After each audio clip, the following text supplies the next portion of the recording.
Hello student, welcome back to live coding hub. आप सभी student का स्वागत है लाइव कोडिंग हब में। तो आ जाएं सभी स्टूडेंट, और सभी लोग अभी तक जो भी स्टूडेंट लाइव कोडिंग हब को सब्सक्राइब नहीं किए, प्लीज सब्सक्राइब कर लें। और आपको लेक्चर अच्छा लगे तो सभी लेक्चर पे आप लोग लाइक जरूर कर दें, और कमेंट बॉक्स में बताएं कि अगला लेक्चर हम लोग कौन से कराने वाले हैं, कौन सी का आपका पेपर है। तो आप सभी लोग बता दें फटाफट कि वन शॉट आपका लेक्चर प्रोवाइड कर दें।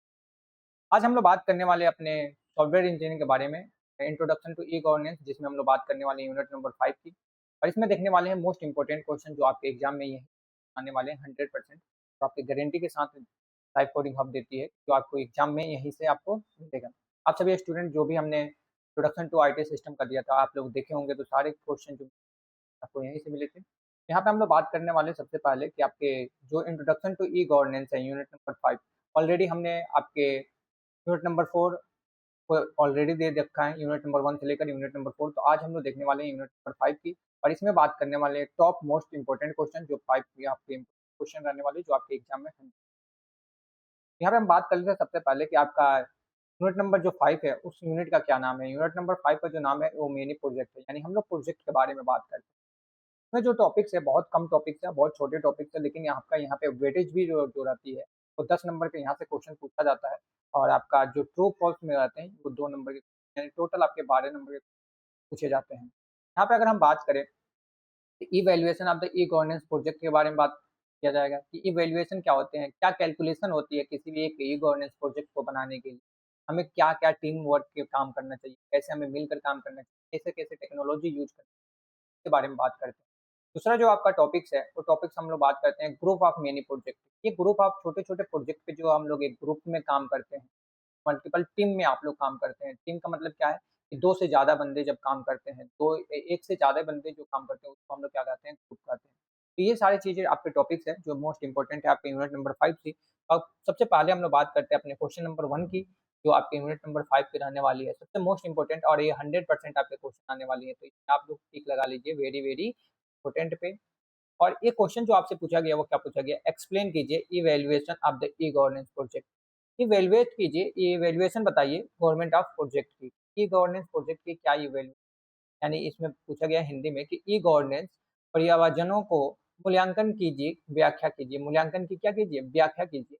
ये पूरे टोटल बताइए कि आप किस तरह से काम करते हैं एक किसी भी ई गवर्नेंस प्रोजेक्ट पे। सबसे पहले आपको क्या लिखना है भाई, तो सबसे पहले आपको लिखना है evaluation of the e governance का आपका डेफिनेशन लिखना पड़ेगा। तो इवैल्यूएशन, वैल्यूएशन पॉइंट देखिए क्या-क्या लिखना है। इवैल्यूएशन ऑफ ई गवर्नेंस का आपका क्या लिखना होगा, डेफिनेशन लिखना होगा। ई गवर्नेंस का आपका क्या लिखना होगा, डेफिनेशन।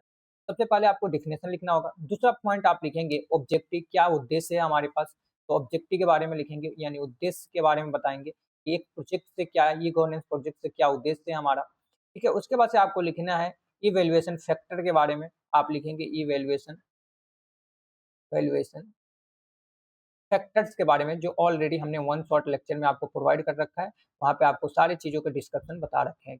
फैक्टर क्या है ये वैल्यूएशन का, जिसमें हम लोग बात करते हैं कॉस्ट एफिशिएंसी, यूजर सेफ्टी के बारे में, ट्रांसपेरेंसी के बारे में, सर्विस स्पीड के बारे में और सिक्योरिटी के बारे में। ये सब चीज़ें हमारी क्या होते हैं इवैल्यूएशन क्षेत्र में, हम लोग बोलते हैं फैक्टर। बात करते हैं चौथा पॉइंट जो आपको लिखना है, वो आपको क्या लिखना है, एडवांटेज, यानी फ़ायदा आपको लिखना है। तो ये क्वेश्चन का जवाब आप अच्छे तरीके से देंगे। इसमें आपको 4 टॉपिक्स को, 4 पॉइंट को आपको बिल्कुल रखना है। एक लाइन आपको लिखना है डेफिनेशन के बारे में कि ये गवर्नेंस प्रोजेक्ट होता क्या है। उसके बाद से आपके ऑब्जेक्टिव के बारे में बताना है, यानी उद्देश्य क्या है। फैक्टर, ये वैल्यूएशन फैक्टर के बारे में बताना है। उसके बाद से आपको एडवांटेज को बनाना है, और ये क्वेश्चन आपको 100% डन हो जाएँगे। और यहाँ पे आपको 1 भी नंबर वाले हैं, 5 नंबर मिल। बिल्कुल आप इस तरह के क्वेश्चन को ऐसे जवाब देना है, बिल्कुल सटीक पॉइंट टू पॉइंट देना है। अगला हम क्वेश्चन बात करते हैं जो हमारे पास बहुत इंपॉर्टेंट क्वेश्चन है, ये भी आपके वेरी इंपॉर्टेंट क्वेश्चन के कैटेगरी में आते हैं, वेरी वेरी इंपॉर्टेंट कैटेगरी में आते हैं, जो 100% एग्जाम में टाइप से। अगर हम बात करें तो दूसरा जो क्वेश्चन आपका है, वो दूसरा क्वेश्चन क्या पूछा जाए, explain group of many project. आप बताइए कि ग्रुप ऑफ मेनी प्रोजेक्ट है क्या, ग्रुप ऑफ मेनी प्रोजेक्ट क्या है।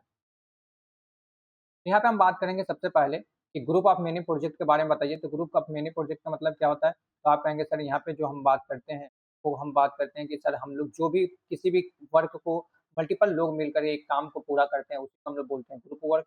ठीक है, जिससे हम लोग जो भी हम लोग रन करते हैं, जो भी हम लोग कार्य पढ़ते हैं, उस कार्य को एक प्रैक्टिकल वे में स्मॉल छोटे-छोटे पार्टों में हम लोग काम करते हैं, उसको हम लोग बोलते हैं मिनी प्रोजेक्ट। बिल्कुल सिंपल सी बात है। उसके बाद से आपका दूसरा जो पॉइंट लिखना है, डेफिनिशन लिखने के बाद से दूसरा पॉइंट लिखेंगे ऑब्जेक्टिव। ऑब्जेक्टिव का मतलब क्या? उद्देश्य लिखना है आपको। क्या लिखना है कि मिनी प्रोजेक्ट का क्या उद्देश्य है? भाई जब हम ग्रुप में काम करते हैं तो उसका उद्देश्य क्या है? तो आप कहते हैं कि सर हम इम्प्रूव हो जाते हैं, हम लोग कंफर्टेबल हो जाते हैं, एक टीम के साथ काम करने में हमें वो नॉलेज मिल जाती है। हम लोग बहुत सारी चीज़ों को सीखते हैं, एक ग्रुप में काम करते हैं तो हमारे स्किल डेवलपमेंट हो जाती है, यानी टेक्निकल स्किल हमारा इम्प्रूव हो जाती है। अंडरस्टैंडिंग हो जाती है किसी भी प्रोजेक्ट को कैसे काम करना है, कोई भी इश्यू आ रही है तो कैसे सॉल्व करना है, और कम्युनिकेशन भी हमारा क्या हो जाते हैं, बहुत बेहतर हो जाते हैं। ठीक है? तो आपको ये सारी चीज़ें लिखना है। उसके बाद से आपको तीसरा पॉइंट जो आपको लिखना है वो क्या लिखना है? एक्सप्लेन एग्ज़ाम्पल लिख देना है कि किसी भी ई गवर्नेंस प्रोजेक्ट का एग्ज़ाम्पल लिख दिए। जैसे आपने बोल दिया कि सर हमने एक ऑनलाइन वोटिंग सिस्टम बनाया या ऑनलाइन स्कूल मैनेजमेंट सिस्टम को बनाते हैं। तो ये सब हमारे क्या है, एक मिनी प्रोजेक्ट। तो आपको ये बिल्कुल एक छोटे 3 टॉपिक्स में लिखना है, और यहाँ पे ऐसे आप लिख देते हैं तो आपका क्वेश्चन पूरा 100% सही हो जाते हैं, और आपको यहाँ पे भी 5 नंबर मिल जाते हैं। तो बिल्कुल आपको हर एक क्वेश्चन के जवाब जो देनी है, बिल्कुल सटीक और विस्तारित रूप से देनी है, जिससे आपको एग्ज़ामिनर क्या करे, वो सटीक पॉइंट को पढ़े और आपको एग्ज़ाम में एक नंबर काटने को मौका ना मिले। तो बिल्कुल सिंपल सी बात है कि यहाँ पे हम लोग जो लिखेंगे वो एकदम पूरा प्रैक्टिकल आपको ऑलरेडी हमने वन शॉट लेक्चर में आपको प्रोवाइड कर रखा है, वहाँ पे आप लोग जाकर देख सकते हैं, अभी तक आप लोग नहीं देखे हैं। ठीक है? अगर हम बात करते हैं क्वेश्चन नंबर 3 जो आपका यूनिट नंबर 5 की रहने वाली है, वो क्या है? Written the objective mini project. क्या उद्देश्य है मिनी प्रोजेक्ट को? भाई मिनी प्रोजेक्ट का उद्देश्य क्या है, इसके बारे में लिखिए। तो सबसे पहले आपको क्या लिखना है, मिनी प्रोजेक्ट के बारे में बात करना है कि मोनी मिनी प्रोजेक्ट क्या होते हैं, कि जब भी हम लोग कोई भी स्टूडेंट को एक स्टूडेंट होता है जो अंडरस्टैंड करता है एक रियल वर्ल्ड एप्लीकेशन से जब कनेक्ट हो जाता है, तो उसी को हम लोग बोलते हैं मिनी प्रोजेक्ट। ये हमारा बिल्कुल उद्देश्य है। तो आप ऑब्जेक्टिव के बारे में लिखेंगे, सबसे पहला पॉइंट आप लिखेंगे ऑब्जेक्टिव के बारे में। ऑब्जेक्टिव ऑब्जेक्टिव्स के बारे में लिख दिए, मिनी प्रोजेक्ट लिखा, आपका एग्जांपल या डेफिनेशन लिखिए, उसके बाद से आप ऑब्जेक्टिव लिखिए। दूसरा आपका लिखिए इम्पोर्टेंस, क्या इम्पोर्टेंस है, क्या महत्वपूर्ण है, तो इम्पोर्टेंस लिखिए आप।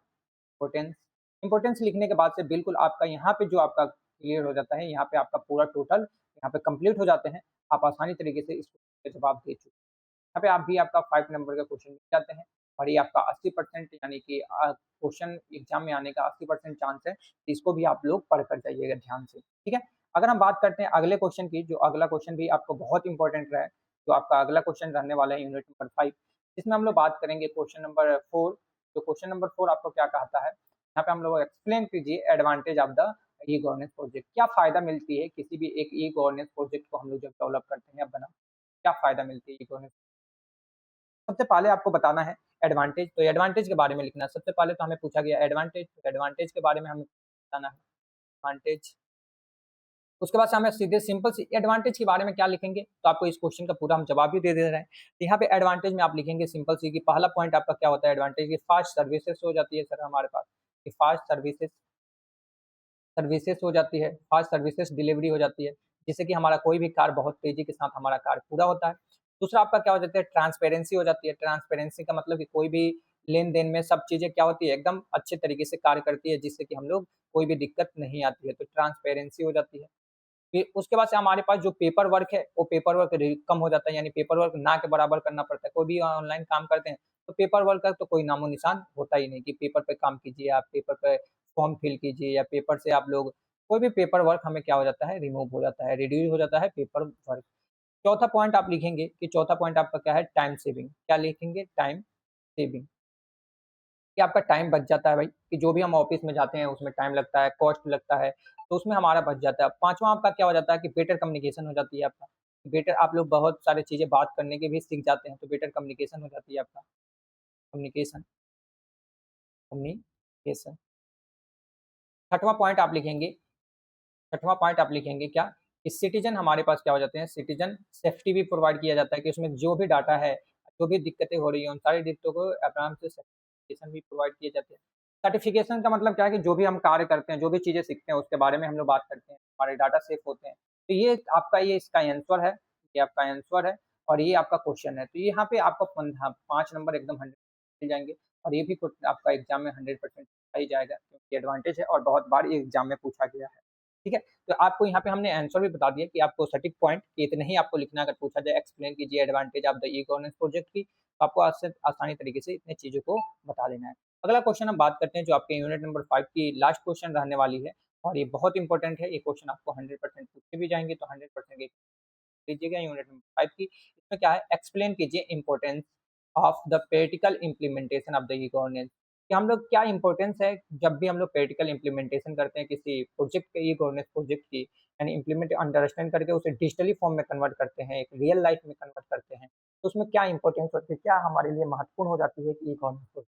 जैसे हम लोग बात करें तो पहले हम लोग बैंक में जाते थे, बैंक में लाइन लगानी पड़ती थी भाई, पैसा नेटवर्क इश्यू होते थे, बहुत सारी चीज़ें को होती थी जो पैसा नहीं मिलती थी तुरंत। लेकिन अब हमारे पास जो ऑनलाइन सर्विसेज़ आ गई है, फ़ोन पे, गूगल पे, तो उससे हमारे से बहुत तरीके से फ़ास्ट हो जा रही है। एक डिजिटल में कन्वर्ट करने का बहुत बड़ा इम्पोर्टेंट हुआ, तो उसी को हम लोग बोलते हैं ई-गवर्नेंस प्रोजेक्ट, और इम्प्लीमेंट किया हमने एक रियल प्रॉब्लम को, रियल लाइफ़ प्रॉब्लम को। इसमें हमें क्या-क्या लिखना है, तो सबसे पहले आपको लिखना है प्रैक्टिकल इम्प्लीमेंटेशन के बारे में थोड़ा-सा लिखना है, 1 लाइन। इम्प्लीमेंटेशन के बारे में 1 लाइन लिखना है, यानी डेफिनिशन के बारे में बता देना है। उसके बाद से आपका पहला पॉइंट डालना है, उसके बाद से इम्पोर्टेंस लिखना है, महत्वपूर्ण लिखना है कि क्या ये किस लिए हमारे लिए हमारी इम्पोर्टेंस है, महत्वपूर्ण लिख दिए। उसके बाद से आपको क्या कर देना है, एग्ज़ाम्पल दे देना है, दूसरा पॉइंट में आपको क्या दे देना है, एग्ज़ाम्पल। एग्ज़ाम्पल आप लोग दे लेंगे कि ऑनलाइन पेमेंट एप्लीकेशन या बिल पेमेंट, कोई भी आपका पोर्टल आप दे दें, रजिस्ट्रेशन पोर्टल दे दिए, ऑनलाइन रजिस्ट्रेशन दे दिए, ये सब आपके क्या हो गए, तो आपका ई गवर्नेंस प्रोजेक्ट का डिजिटल में एक कन्वर्जन है। जैसे हम लोग यहाँ पे लिख दे रहे हैं, पहला आपका क्या है, online online registration station system, ये आपका एक एग्जाम्पल हो गया। दूसरा आपका एग्जाम्पल लिख सकते हैं कि दूसरा एग्जाम्पल आपका क्या है, digital digital payment payment portal, तो जो डिजिटल पेमेंट पोर्टल की बात करते हैं, जैसे कि आपका फ़ोन पे, गूगल पे, ये सब आपका डिजिटल पेमेंट है कि जो यहाँ से पैसे को हम लोग लेन-देन करते हैं। तो ये क्वेश्चन आपके हैं और यही क्वेश्चन आपके 100% एग्ज़ाम में पूछे जाएँगे। तो हमने आज बहुत इंपॉर्टेंट क्वेश्चन अपने यूनिट नंबर 5 की बात की है, जिसमें से मोस्ट इम्पोर्टेंट ये 100% गारंटी के साथ कहते हैं कि आपको 100% एग्ज़ाम में पूछे जाएँगे। तो आज के लिए हम लोग इतना ही बात करते हैं। अभी तक जो भी स्टूडेंट लाइव कोडिंग हब को सब्सक्राइब नहीं किए हैं, तो बिल्कुल सब्सक्राइब कर लें और अपने दोस्तों के पास ज़्यादा से ज़्यादा बच्चों के पास शेयर कीजिए, जिससे कि लाइव कोडिंग का भी परिवार बढ़ता जाए और आप सभी के लिए डे बाय डे आपका लेक्चर आते जाएँगे और बहुत जल्दी हम लोग स्टार्ट करने वाले रहेंगे आपको सेमेस्टर 5 की और सेमेस्टर 2 की और सेमेस्टर 1 की और सेमेस्टर 3 की। तो बहुत सारे बच्चे यहाँ से कनेक्ट होने वाले हैं, लेक्चर कंटिन्यूअस लेक्चर आपको आते रहेंगे। आप सभी लोग लाइव कोडिंग हब को सब्सक्राइब करके रख लीजिए। यहाँ पे मल्टीपल हम लोग प्रोग्रामिंग लैंग्वेज को भी पढ़ने वाले हैं, जो आपके आईटी सिस्टम में इंट्रोडक्शन इंडस्ट्री में बहुत ज़्यादा हेल्पफुल हो, आप उसके सीखने वाले हैं।